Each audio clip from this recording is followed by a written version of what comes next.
আল্লাহর নবী বলেন, যার সাথে যার মোহাব্বত তার সাথেই তার কিয়ামত। যার সাথে যার মোহাব্বত তার সাথে তার, হাদিসের বাক্যটা অনেক ছোট্ট, আল মারউ মাআ মান আহাব্বা। নবী বলেন, যার সাথে যার ভালোবাসা, যার সাথে যার মোহাব্বত, যার সাথে যার উঠা বসা, তার সাথে কাল কিয়ামতের ময়দানে তার সাথে তার হাসর নাসর। এখান থেকে বুঝে নিতে হবে আমাদের মিল মোহাব্বত, আমাদের ভালোবাসা, আমাদের আত্মীয় স্বজন, আমাদের বাজার ঘাট, বন্ধু বান্ধব যেন ভালো মানুষের সাথে হয়। সেজন্য রসুলের সাহাবীদের প্রিয় জিনিস কি কি, এই সম্পর্কে আলোচনা করতেছিলাম। তো আলোচনা করতে করতে এক পর্যায়ে হযরত উমরের প্রিয় জিনিসগুলো কি কি এই সম্পর্কে আলোচনা। আল্লাহর নবীর জলিলুল কদর সাহাবী, নবীজির শ্বশুর হযরত উমরে ফারুক রাদিয়াল্লাহু তাআলা আনহু বিখ্যাত সাহাবী ছিলেন, ইসলামের দ্বিতীয় খলিফা ছিলেন, জেনার কথার জেনার মতের উপরে রব্বুল আলামিন 21 থেকে 22 জায়গায় কোরআনের আয়াত নাজিল করেছিলেন। সেই সাহাবী কি পছন্দনীয় জিনিস ছিল সে উপরে আলোচনা করতেছিলাম। তো হযরত উমরে ফারুক রাদিয়াল্লাহু তাআলা আনহুর পছন্দনীয় জিনিস হলো তিনটি। কয়টি? তিনটি। নবী বলেন, ক্বালান নবী সাল্লাল্লাহু আলাইহি ওয়াসাল্লাম, হুব্বিবা ইলাইয়া মিনাদ দুনিয়া মিন সালাস, হুব্বিবা ইলাইয়া মিনাদ দুনিয়া মিন সালাস। এক মজলিসে নবী বলেন, আমার তিন জিনিস প্রিয়। এই আলোচনা হয়েছে। তারপর সেখানে আবু বকর রাদিয়াল্লাহু তাআলা আনহু উপস্থিত ছিলেন। তিনি বলেন, সাদাকতা ইয়া রাসূলুল্লাহ, আপনি যা বলেছেন সত্যি বলেছেন। তারপর আবু বকর বলেন, ইয়া রাসূলুল্লাহ, আমারও তিন জিনিস প্রিয়। আবু বকরের জিনিসগুলো আবু বকর বলছেন। তারপরে ওমরে ফারুক রাদিয়াল্লাহু তাআলা আনহু তিনিও বলছেন, হুব্বিবা ইলাইয়া মিনাদ দুনিয়া সালাস, ইয়া রাসূলুল্লাহ, আমারও তিন জিনিস প্রিয়। তো উমরের কোন তিন জিনিস প্রিয় সেই জিনিসগুলোর উপরে আলোচনা চলতেছিল। উমরের এক নম্বর যে জিনিসটি প্রিয় সেটি হলো নেক কাজকে ভালোবাসা, নেক কাজের আদেশ দেওয়া, নেক কাজের সহযোগিতা করা। এটা রসুলের সাহাবী হযরত উমরে ফারুক রাদিয়াল্লাহু তাআলা আনহুর ভালো লাগা। দুই নাম্বার ভালো লাগার জিনিস ছিল অসৎ কোনো কাজ দেখলে বাধা প্রদান করা। যেখানে খারাপ কাজ দেখবে, যেখানে অন্যায় দেখতো, সেখানেই ওমরে ফারুক রাদিয়াল্লাহু তাআলা আনহু বাধা প্রদান করতেন।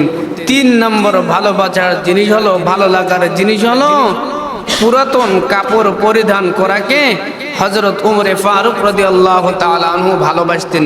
জোরে বলেন সুবহানাল্লাহ।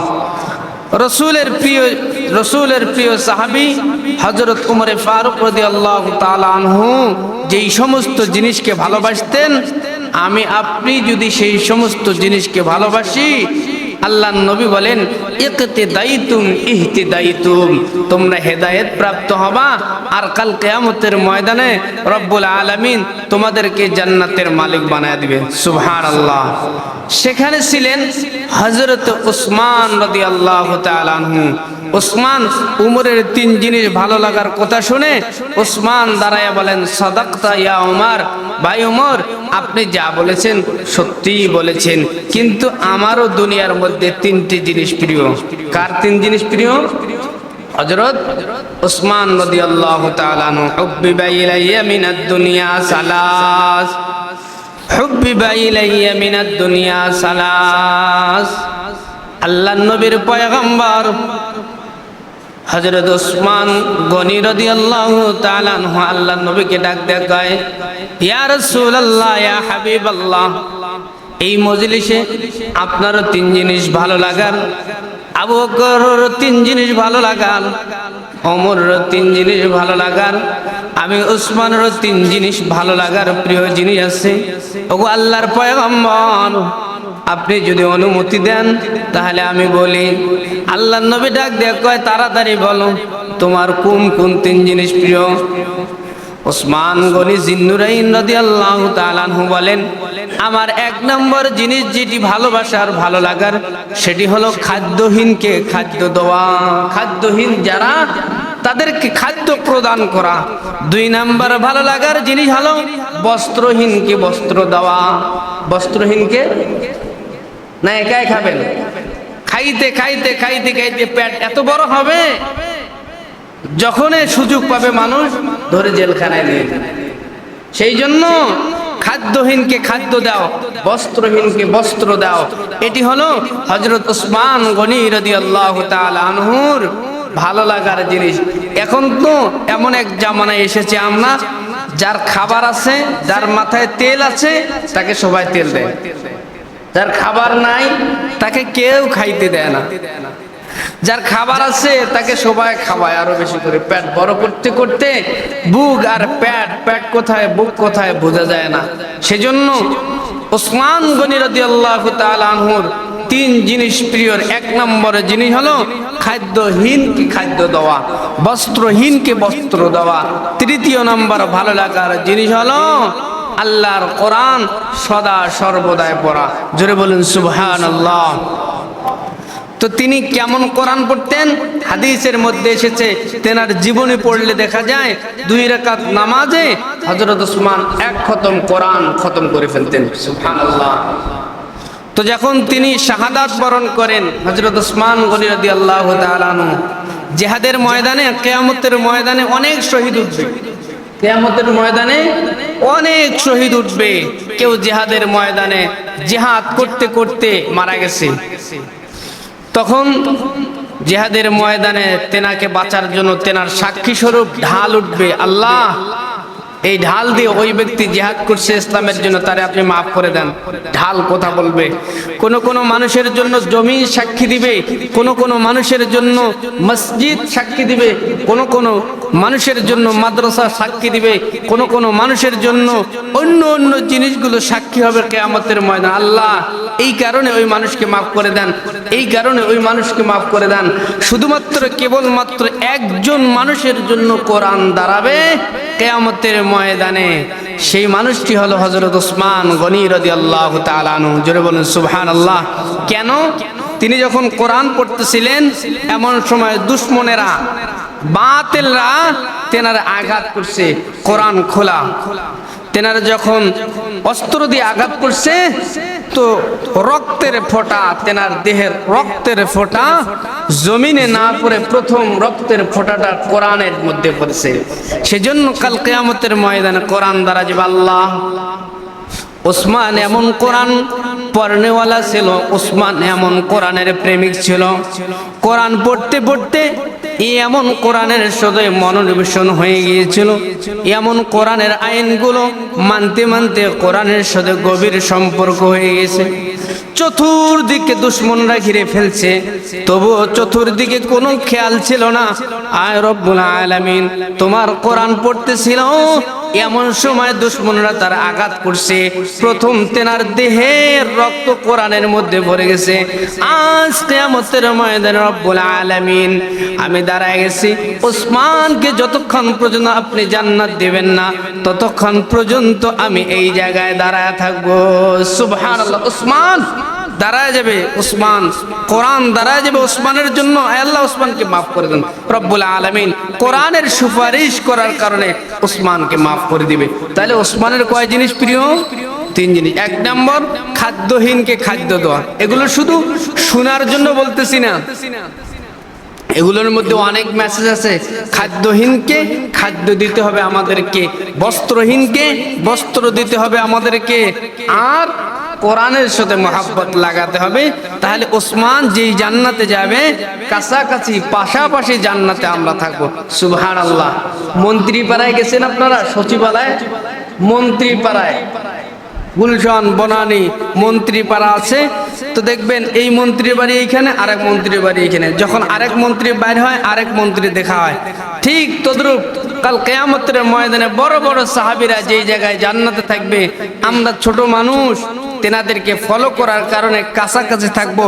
বড় বড় এমপি মন্ত্রীরা বাইর হইলে ছোট ছোট মানুষ দেখা পায়, ঠিক তদ্রূপ বড় বড় সাহাবীরা জান্নাত থেকে বাইরে থেকে যখন বাইর হবে আমাদের সাথে সাক্ষাৎ হবে, আমাদের দেহগুলো আমাদের মনগুলো আগের থেকে অনেক বেশি চাঙ্গা হবে।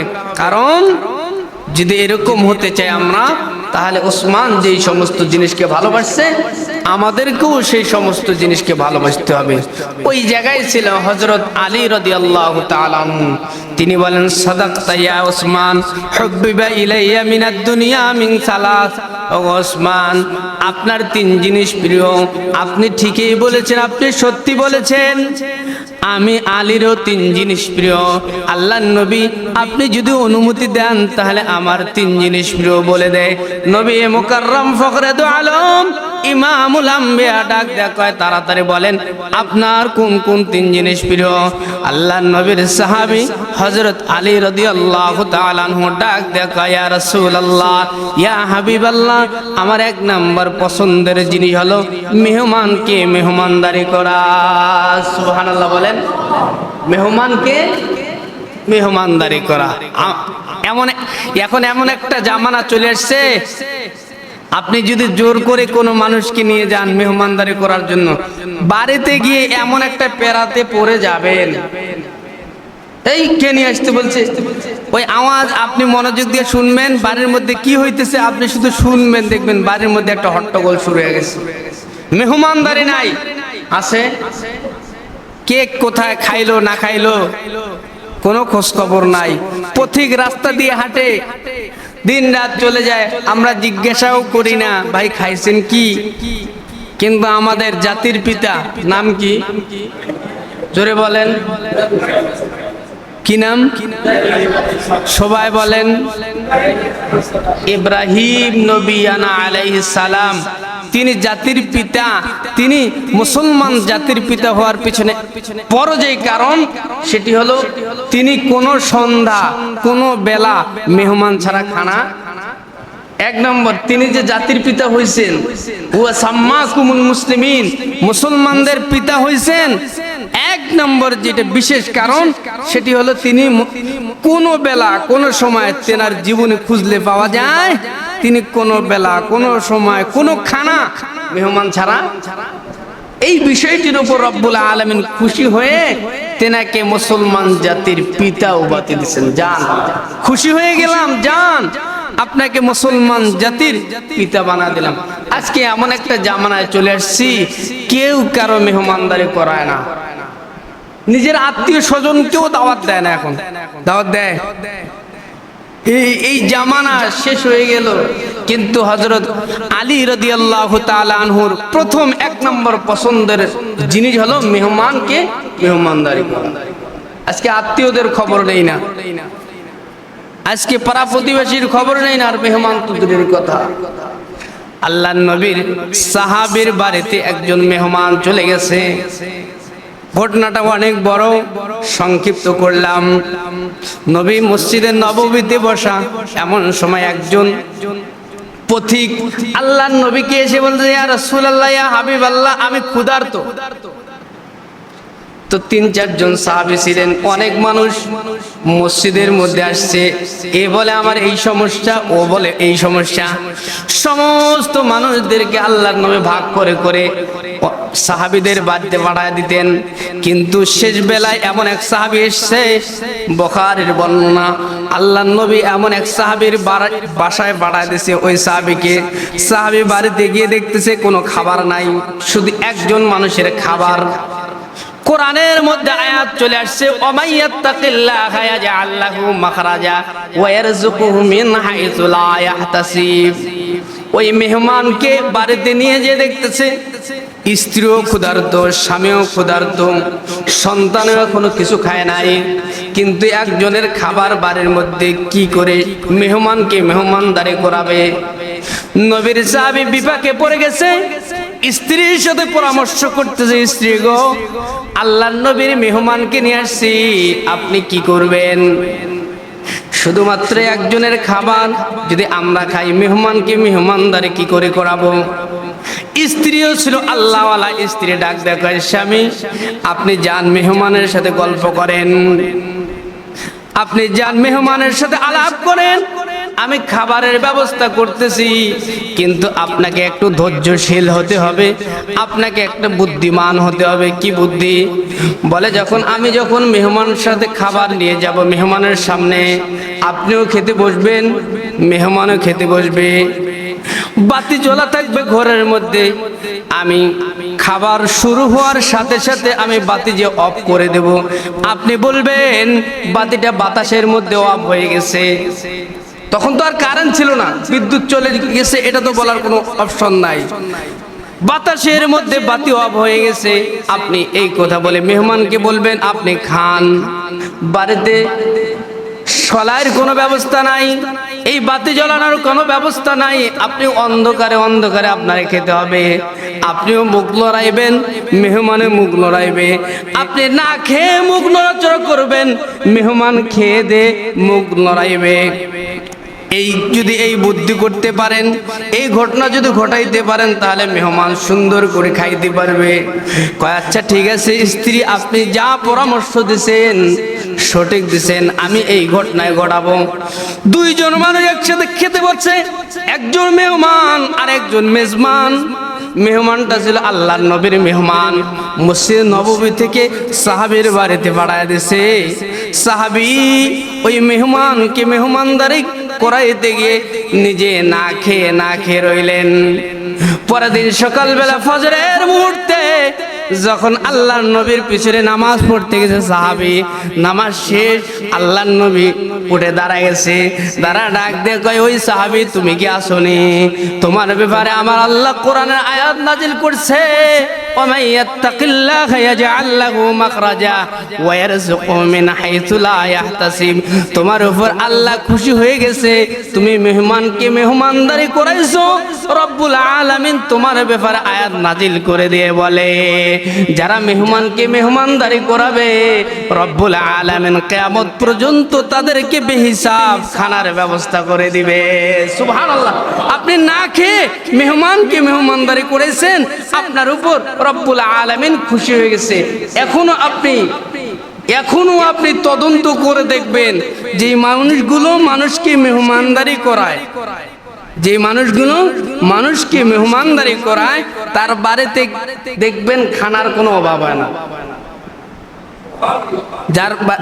যে মানুষগুলো মানুষকে মেহমানদারি করায় ওই মানুষগুলোর বাড়িতে খানার কোনো অভাব হয় না। ওই কোরআন আয়াত ওয়ায়ারযুকহু লা ইয়াহতাসিব, খানা কোথার থেকে পাঠাবে?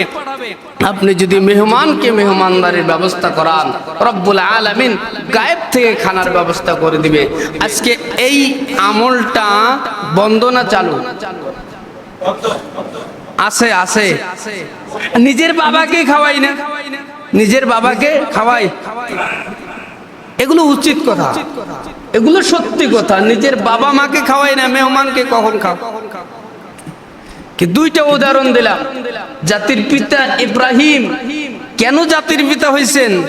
এক নম্বর কারণ মেহমান ছাড়া কখনো খানা খায় না। সাহাবীর উদাহরণ দিলাম, সাহাবী নিজে না খেয়ে মেহমানকে মেহমানদারি করাইছে।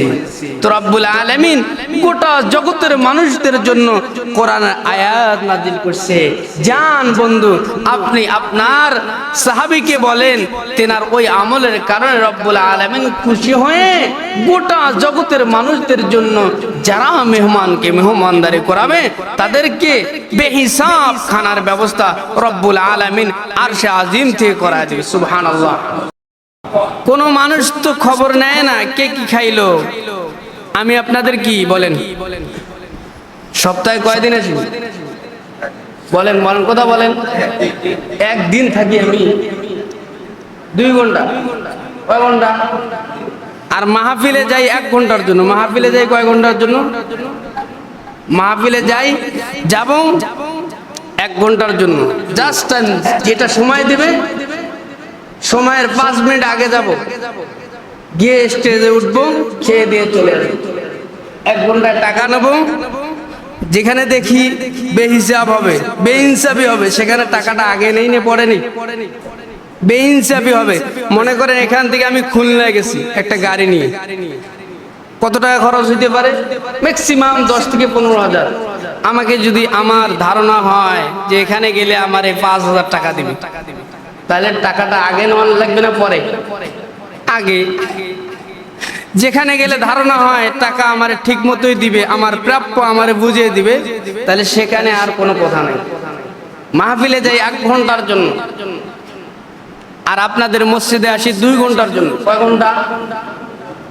12:30টায় মসজিদে উপস্থিত, আর চলে যাই কখন? 2টা অথবা 2:30টার মধ্যে। তাহলে কয় ঘন্টা হইল? আপনারা মেহমানকে মেহমানদারি করান,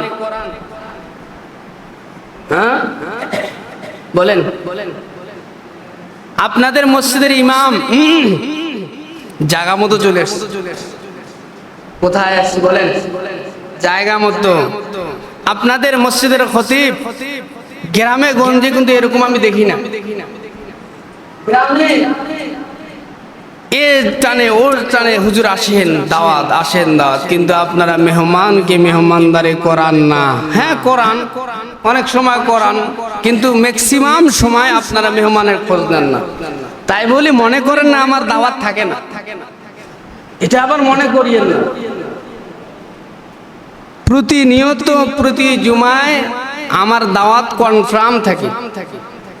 উনি বলছে হুজুর আমি দাওয়াত দিলেও দাওয়াত, না দিলেও আপনার দাওয়াত। আমি দাওয়াত দিলেও দাওয়াত, না দিলেও আপনার দাওয়াত। আপনি যখনই রংপুর আসবেন আমার বাসায় আসবেন, আর শুক্রবার মাসবি আপনি জুমার নামাজ করে আমার এখানে খাওয়া দাওয়া করে যাবেন। তিনিও এখানকার মুসল্লি, তিনিও এখানকার কি, কিন্তু দায়িত্ব কি তেনার উপর একা? মনে মনে ভাবতেছেন মনে হয় তিনি সেক্রেটারি, তিনি সভাপতি, তিনি সদস্য। না, এরকম কোন মানুষ মনে মনে ভাবতে পারেন উনি মনে হয় সেক্রেটারি, তেনাকে দাওয়াত দিচ্ছে প্রতি জুমায়। না, তিনি আম মুসল্লি, আপনি মনেই করতে পারবেন না। কিন্তু আপনারা যে মেহমানকে মেহমানদারি করান না, এটা আজকে থেকে মনে নেবেন। মুয়াজ্জিনকে বলবেন হুজুর, মুয়াজ্জিন সাহেব আপনার দাওয়াত। খাদেমরে বলবেন তিনিও আপনাদের মেহমান, তিনি কি আপনাদের, তেনার বাড়ি এইখানে। খতিব সাহেবরে আপনারা 1 জুমায় 3-4 জন দাওয়াত দিবেন। খতিব সাহেব বছরে কয়দিন আসে? বছরে 50 দিন। 50 বেলা, কয় বেলা বলেন? কথা বলে না। 50 দিন, ম্যাক্সিমাম 50-60 জুমা হয়তো 12 মাসে, এরকম 52-50 জুমা। 52 জুমা হলে তো আমি তো বছরে 2-3 বার উমরায় যাই। বছরে কোথায় যাই?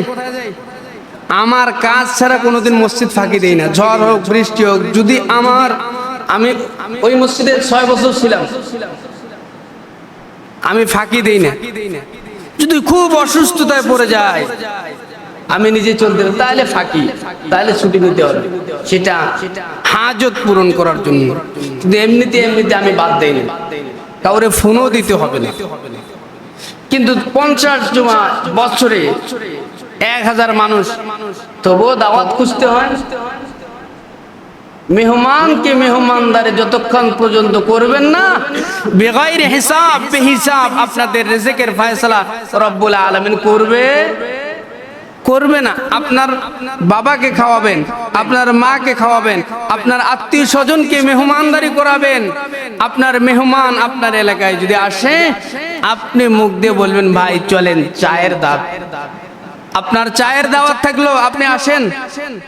আপনার ভাতের দাওয়াত থাকলো, আপনি যদি মেহমানকে মেহমানদারি করাতে পারেন, তাহলে রব্বুল আলামিনের কোরআন কি মিথ্যা? আল্লাহর কোরআন মিথ্যা? কথা বলেন, মিথ্যা কি? আল্লাহর কোরআনের মতো সত্য কোন কিতাব পৃথিবীর আসমানের নিচে জমিনের উপরে আর আসবে? এটা চিরন্তন সত্যি কিতাব, এটা ঐশী গ্রন্থ, মহাগ্রন্থ আল কোরআন। এর মতো সত্যি কোনো কিতাব নাই। সেই কিতাবে আল্লাহ বলেন ওয়ায়ারযুকুহু লা ইয়াহতাসিব, বান্দা মেহমানকে মেহমানদারি করাও, আমি এমন জায়গা থেকে তোমার রিজিকের ব্যবস্থা করব তুমি কল্পনাই করতে পারবে। সুবহানাল্লাহ। তাহলে আলীর 1 নম্বর পছন্দের জিনিস কি? মেহমানকে মেহমানদারি করা। মেহমান অনেক দূর থেকে আসছে অথবা কাছে কাছে আসছে, এটা দেখার দরকার নাই। আপনার এলাকায় কোনো মানুষ যদি মেহমান আসে, আপনি মুখ দিয়ে দাওয়াত দেন, আপনি মেহমানকে মেহমানদারি করান। 2 নম্বর হযরত আলীর পছন্দনীয় জিনিস হলো বড় দিনে রোজা রাখা। কোন দিনে? বড় দিনে রোজা রাখা আমার পছন্দের। 3 নম্বর আমার পছন্দের জিনিস হলো ওগো হাবিব জিহাদের ময়দানে জিহাদ করা। সেই জন্য আলীর 1 নামের উপাধি হলো শেরে খোদা আলী। কি খোদা আলী? আল্লাহর বাগ। আল্লাহর কি? আল্লাহর বাগ, শেরে খোদা আলী। আল্লাহ পাক রব্বুল আলামিন আরশে আজিম থেকে দেখতেছে সাহাবীদের কথাবার্তা, আল্লাহর হাবিবের কথাবার্তা। আল্লাহ পাক রব্বুল আলামিন জিবরাইল আমিনকে ডাক দেয়, ভাই জিবরিল, আমি রব্বে কাবার পক্ষ থেকে তোমার কাছে প্রশ্ন, তুমি যদি মানুষ হইতে তাহলে তোমার কোন কোন জিনিস প্রিয় তুমি বলো। জিবরাইল আমিন ডাক দেয়, আল্লাহ আমি তো মানুষ না, যদি মানুষ হইতে তাহলে তোমার কোন কোন জিনিস প্রিয় সেটা বলো। জিবরাইল আমিন ডাক দেখে, আল্লাহ তোমার হাবিবের 3 জিনিস প্রিয়, আবু বকর ওমর ওসমান আলীরও 3 জিনিস প্রিয়, আমি জিবরাইলেরও 3 জিনিস প্রিয়। সুবহানাল্লাহ বলেন। জিবরাইল আমিনের কয় জিনিস প্রিয়? আল্লাহ ডাক দেখে, আমি আল্লাহরও 3 জিনিস প্রিয়। সুবহানাল্লাহ বলেন। জিবরাইলের 3 জিনিস প্রিয়। কয় জিনিস? শুনতে মন চাচ্ছে না? এগুলো আমলের নিয়তে শুনবেন, দিল ঠান্ডা হয়ে যাবে, আমল করার স্পিরিট তৈরি হবে। জিবরাইল ডাক দেয়, আল্লাহ আমার 1 নম্বর প্রিয় জিনিস হলো পথহারা মানুষকে পথ দেখানো। পথহারা মানুষকে, মানুষ নামাজ পড়তে চায় না, ওই মানুষটাকে পথে তুলে দেওয়া। মানুষ গান শুনতে যায়, ওই মানুষটাকে ভালো পথে আনা। পথ হারা মানুষকে পথ দেখানো, এটা হলো আমি জিবরাইল আমিনের পছন্দ। 2 নম্বর জিনিস, আল্লাহ আমার 2 নম্বর প্রিয় জিনিস হলো ইতিমের গার্জিয়ান হওয়া। ইতিমের গার্জিয়ান হওয়া, ইতিমকে সাহায্য করা, সহযোগিতা করা। 3 নম্বর প্রিয় জিনিস আল্লাহ মানুষের সেবা করা, এটা আমার প্রিয়। কার সেবা করা? এগুলো লিখে রাখবেন।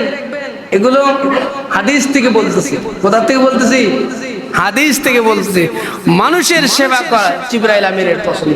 কিন্তু এমন এক জামানায় চলে আসলাম, কাকে যে কে মারে, কাকে কে ধরতেছে, কাকে কে ফেলতেছে, এটা মানে শুধু জুলুম আর জুলুম, জুলুম আর জুলুম, জুলুম আর জুলুম। চতুর্দিকে শুধু যেই জায়গায় হাত দেয়। বর্তমান কি জুলুম বাইর হইতেছে না? রাহাজানি চিন্তাই। আগে তো বলতেন হুজুররা তো বক বক করে, তো এখন তো নিজ চোখে দেখতেছেন।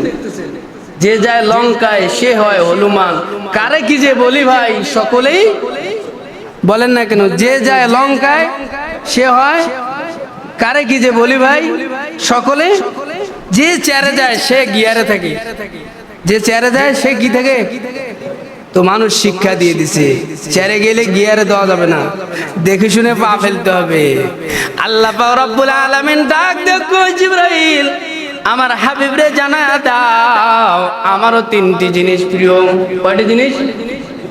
1 নম্বর, যে ব্যক্তিরা দুঃখকে গোপন করে, কাউরে বলে না, ওই বান্দারা আমার প্রিয়। যার দুঃখ কষ্ট কি করে? গোপন। আপনি তো ফের করে বলে দেই, বক বক করে বলি। যে ব্যক্তিটা দুঃখকে গোপন করে আর তাহাজ্জুদের মুহূর্তে রব্বুল আলামিনকে ডাক দেয়, কয় রব্বুল আলামিন কাউকে বলি নাই, তুমি আমার একমাত্র মালিক, তোমারে শুধু আমার দুঃখের কথা বইলা দিলাম, আয় রব্বুল আলামিন আমার দুঃখটা তুমি মোচন করে দাও। ও জিবরাইল আমার বন্ধুরে বলো, কোনো মানুষ যদি অন্ধকারে গোপনে গোপনে দুঃখের কথা আমি রবকে বলে দেয়, ওই বান্দা আর বান্দে আমার কাছে প্রিয় মোহাব্বতের হয়ে যায়। সুবহানাল্লাহ। আপনি কষ্টতে আছেন, আপনার অভাব অনটন, আপনার এই মামলা সেই মামলা, প্রথমে সবার প্রথমে কাকে বলতে হবে? দুঃখকে গোপন করতে হবে। 2 নাম্বার, যে ব্যক্তিগুলো তওবা করে ওই ব্যক্তিগুলো আমার পছন্দের। আমার পছন্দের 3টি জিনিস। 1 নম্বর, দুঃখ গোপনকারী বান্দা বান্দে আমার পছন্দের। 2 নম্বর, তওবাকারী বান্দা বান্দে আমার কি? ইয়া আইয়ুহাল্লাযীনা আমানু তুবু ইলাল্লাহি তাওবাতান নাসুহা। ইয়া আইয়ুহাল্লাযীনা আমানুত্তাকুল্লাহ ওয়া তুবু ইলাল্লাহ। ইয়া আইয়ুহাল্লাযীনা আমানুত্তাকুল্লাহ ওয়া কুলু কওলান সাদীদা। রব্বুল আলামিন বলেন, এ জিবরাইল, আপনি আপনার হাবিবকে বলে দেন, আপনি আমার হাবিবরে বলে দেন, আমার 2 নম্বর প্রিয় বান্দা বান্দি হলো তারা যারা তওবা করে। যারা কি করে? তওবা করে। 3 নম্বর, আমার ওই সমস্ত বান্দা বান্দে আমার প্রিয়, অসবির ইন্নাল্লাহা মা'আস সাবিরিন, যারা সবর করে ধৈর্য ধরে, যারা সবর করে ধৈর্য ধরে, এরা আমার পছন্দের বান্দা বান্দি। জিবরাইল, আপনি বলে দেন আমার বন্ধুরে, যারা এই 3 কাজের সাথে জড়িত থাকবে, কাল কিয়ামতের ময়দানে আমি রব্বুল আলামিন তাদেরকে বিনা হিসাব জান্নাতের টিকিট দিয়ে দেব। তাহলে রব্বুল আলামিনের কয় জিনিস প্রিয়?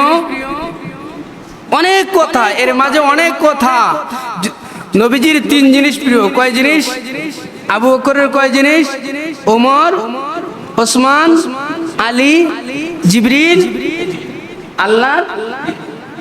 এর উপরে আলোচনা করতে গেলে অনেক সময়ের দরকার, শুধু সংক্ষিপ্ত আকারে টাচ দিলাম। ইনশাআল্লাহ এগুলো সকল জিনিস আমাদের সকলকে আমল করার তৌফিক দান করে। সকলে বলুন আমিন।